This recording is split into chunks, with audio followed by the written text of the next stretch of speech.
What's up, what's up? Salut les gars, salut les filles. Tops de retour dans vos vies. On est dans la capsule. C'est le podcast de Black. Nouvelle semaine, nouvel épisode. La semaine était folle et riche en chaos. Oh, si vous avez suivi la carte de la semaine, vous savez de quoi je parle. Là, je sors à peine d'une session du tonnerre. J'ai bastillé les bras, les gars. Ouf. Mes bras sont feu, mes triceps sont feu. Damn. Et vous, comment ça se passe de votre côté du club? Donc, aujourd'hui, on va passer en revue UFC 261, Kamaru Usman contre Jorge Masvidal. C'était dingue, les gars, c'était dingue. C'était dingue, c'était dingue. On va un peu passer en revue les breaking news et on va passer en preview la carte de cette semaine. UFC Vegas 25. On a Dominique Reyes qui va affronter Jiri Prochazka. Donc, vous savez ce qu'il vous reste à faire. Abonnez-vous si vous ne l'êtes pas encore. Partagez, likez, commentez. Merci à tous ceux qui le font déjà. Let's go! Donc, la semaine dernière, les gars, UFC 261. Qui n'a pas kiffé? Damn! On avait 3 titres qui ont été défendus. Un titre a changé de main et les deux autres ont conservé leur titre. Donc on va commencer avec le main event. C'était Kamaru Usman contre Jorge Masvidal. Oh my God, les gars, oh my God. Kamaru conserve son titre de la plus belle des façons. KO au deuxième round. Et ce KO, merde. Ce KO.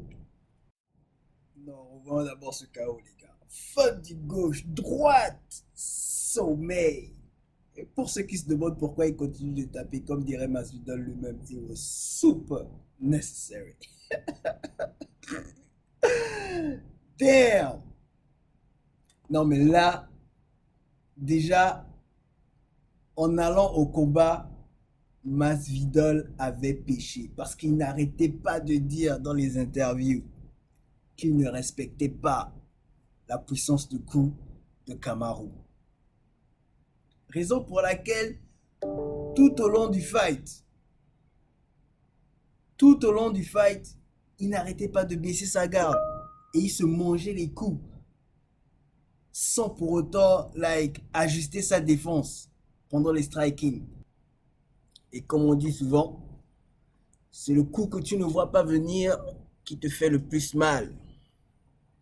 Et voilà le résultat. Donc c'est vrai, peut-être les coups de Kamaru ne faisaient pas mal à chaque fois qu'il s'y attendait, mais la feinte du gauche et le droite est vite parti. Le sommeil est vite arrivé, mec. Je me demande vraiment c'était quoi. Bon, en fait, après il a été clair qu'il venait au combat et s'attendait à plus lutter, wrestle que everything. Donc, il était plus prêt pour un combat en grappling et en lutte, en fait. Mais bon, il aurait dû s'attendre. Parce que tu peux pas venir à un combat et ne pas respecter la puissance de coup de ton adversaire. C'est impossible. Mais bon, ça, c'est déjà une affaire classée.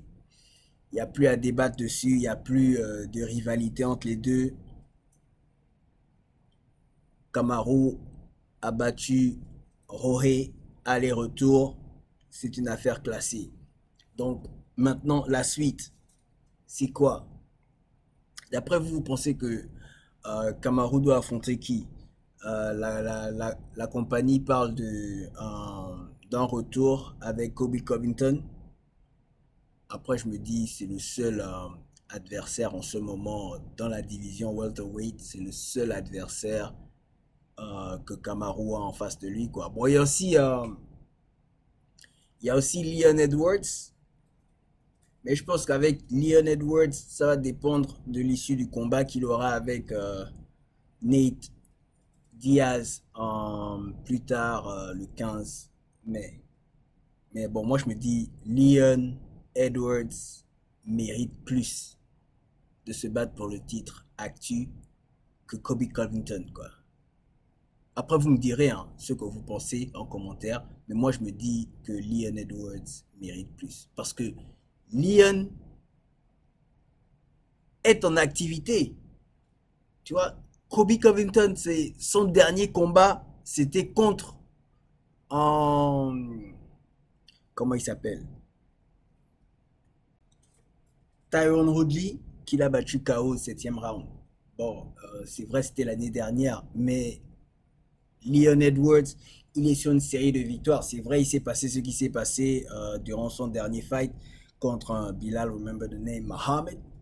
Mais bon, il n'était pas au contrôle de ce qui est arrivé, quoi. C'est ça, moi. Moi, je me dis, normalement, la prochaine personne qui doit combattre pour le titre dans la division welterweight, ça doit être Leon Edwards et pas Kobe Covington. Mais vous me dites, hein, qui vous voyez comme le prochain adversaire de Kamaru Usman, Kobe Covington ou Leon Edwards? Ou si vous avez un autre nom, balancez ça dans les commentaires.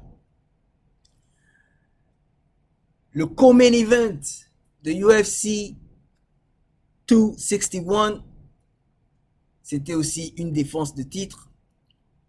Zhang Weili, a.k.a. Magnum, défendait son titre contre Thug Rose Namajunas. Un autre combat qui s'est soldé par un KO. Et Thug Rose est la nouvelle championne de la division strawweight. Je savais que quelqu'un allait dormir pendant ce combat. Je savais que quelqu'un allait dormir. Je vous disais, les deux ont affronté la même personne, Joanna Jędrzejczyk, et Zhang Weili est allé jusqu'au 5e round avec Joanna Jędrzejczyk. Bon, c'est vrai, le combat a été élu combat de l'année, mais bon, Thug Rose a affronté la même Joanna Jędrzejczyk et Thug Rose l'a dosé par KO. Mais au 2e round, mais Thug Rose cogne dur. Et son résumé parle pour elle-même. Elle a le plus de finish dans l'histoire, dans la division strawweight. C'est dingue, mec, c'est dingue. Thug Rose vient, dans ce combat-là contre Zhang Weili. Déjà, dans sa tête, c'était I'm the best, I'm the best, I'm the best. Et pour ceux qui ont suivi le fight, vous pouvez lire sur ses lèvres. Elle n'arrêtait pas de répéter ça. I'm the best, I'm the best, I'm the best. La go était déjà solide mentalement, mec. Elle a piégé Zhang Weili avec les leg kicks. Et au finish, regarde. BAM! Elle cueille la tête, mec. Oh non, c'était beau, c'était beau, c'était beau. C'était beau, ce kick-là était beau. Qu'à la fin, un pas, boum, à la tête, finish. Donc, Zhang Weili a perdu son titre. Thug Rose est maintenant champion de la division strawweight. Son prochain adversaire n'a pas encore été décidé. Donc, on attend l'annonce. Et la troisième défense du titre, c'était Valentina, a.k.a. Bullet Shevchenko, qui défendait son titre en flyweight contre Jessica Andrade. Non, mais la domination totale. Non, Valentina, en fait, c'est la reine. C'est la reine de la division flyweight, quoi. Non, il n'y a rien à dire. Non, il n'y a rien à dire. Regarde la façon dont elle a dominé Andrade. Tout le monde pensait que Andrade allait venir avec le grappling et exposer la défense en takedown de Valentina, quoi. Mais, à la surprise de tout le monde, c'est Valentina qui vient avec le grappling. Elle dit, vous avez pensé que c'était mon point faible. Regardez, je vous montre que c'est pas mon point faible. Et à la fin du fight, elle dit ça à Joe Rogan. Elle dit à Joe Rogan, et pour ceux qui pensent que j'ai encore des points faibles, arrêtez-vous les gars, arrêtez-vous. Il n'y a pas de point faible. Je n'ai pas de point faible. Non, la go assurée quoi. Non, je vous avais dit, vous pouvez pas parier contre Valentina. Poulette, elle a dominé le fight du début à la fin et elle gagne par KO technique au deuxième round. Merde, les trois combats du titre se sont soldés par des KO. Quelle soirée les gars, quelle soirée. Quelle soirée. Non, non, c'était une soirée de folie quoi. C'était une soirée de folie. Une soirée de folie, mais qui nous a aussi choqué l'esprit. Damn, les gars, vous avez vu ça? Vous avez vu? Dites-moi que vous avez vu. Moi, j'ai pas pu regarder quoi. Chaque fois qu'il passait le ralenti, je pouvais pas quoi. Et je parle du combat de Uriah Hall contre Chris Weidman. Oh my God. Oh my God. Le choc, les gars. Le choc que ça m'a fait. J'ai encore les frissons. J'ai encore les frissons. J'arrive pas à regarder jusqu'à la fin, quoi. Donc, Chris Weidman s'est fracturé le pied au premier kick du combat. C'est-à-dire, le combat commence et direct. Chris Weidman balance un coup de pied et il se fracture le pied. Ouh, les gars. Si vous avez les esprits, les gars, vous allez YouTuber le truc. Moi, je peux pas passer la vidéo, les gars. Donc, on souhaite un bon rétablissement à Chris Weidman. J'espère qu'il sera de retour parce que déjà avec l'âge, c'est chaud. Et là, il sera out pendant un long moment. C'est chaud pour lui, c'est chaud pour lui. Et l'ironie, c'est que avant ce combat, on a Jimmy Crute contre Anthony Smith qui se solde aussi par la victoire d'Anthony Smith parce que Jimmy Crute a eu un nerf qui a lâché au pied aussi. Oh my God, non, c'était non, c'était pénible à voir les gars. Et ça vient d'un fan de MMA. Non, mais c'était pénible à voir. Le nerf a lâché et le pied s'est complètement endormi. Heureusement qu'il a eu le réflexe d'aller direct pour le takedown. Et il a réussi en plus, parce qu'il a terminé le premier round. Non, mais il a montré l'esprit de guerrier, hein, Jimmy Crute. Non, là, vraiment, franchement, respect pour son mental, quoi. Après, je me dis, ils auraient pu, puisque c'était déjà la fin du round, je me dis, l'arbitre aurait pu accorder like, au moins 5 minutes pour que le nerf revienne, quoi. Parce qu'on voyait déjà, le nerf était en train de revenir parce qu'il se remettait à marcher. Mais son pied était complètement endormi, hein. Il titubait là, pour aller à son corner. Vous pouvez voir le gars en train de tituber, il tombe. Non, mais l'arbitre aurait pu accorder, c'est ce que je me dis, hein. L'arbitre aurait pu accorder, puisque c'était déjà la fin du round. Et en plus, le deuxième round allait commencer, on pouvait au moins accorder avec 5 minutes pour que le nerf revienne et le combat continue, quoi. Le gars a montré qu'il voulait continuer à se battre. Bon, c'était une soirée de folie, quoi. Une soirée de folie, les gars. J'espère que vous avez aimé. Donc c'était ça quoi. UFC 261, c'était de la bombe, c'était de la bombe. Donc, quelles ont été vos impressions les gars pour UFC 261? C'était quoi votre moment de la soirée? Dites-moi en commentaire. On est là, ça discute. Oh, la semaine dernière, il y a eu Mortal Kombat, les gars. Vous avez kiffé, pour ceux qui ont suivi. Ça va, hein, ça a géré. Bon, moi, j'ai pas tellement aimé la version de Liu Kang. Mais bon, ça va, hein, le film a géré. Hein. J'ai kiffé Kano. J'ai kiffé Scorpion, bien sûr. J'ai kiffé Sub-Zero. Et ça va, hein, c'était de bonnes performances. Hein. À l'exception de Liu Kang. Oh, la scène de Kung Lao aussi. Ouh, sa fatality là, vraiment. J'ai kiffé, j'ai kiffé. Ça va, le film a géré, le film a géré. Je vais pas dire que c'était meilleur que le premier, mais bon, ça va. Le film a géré, le film a géré. Je vous encourage à aller suivre, les gars, pour ceux qui n'ont pas encore suivi. Mais pour ceux qui ont suivi, balancez vos impressions, comment vous avez trouvé. Ce qui nous amène à la partie Breaking News. Je vais encore vous rappeler, n'oubliez pas de vous abonner, de partager, de liker et de commenter. Et encore merci à ceux qui le font déjà.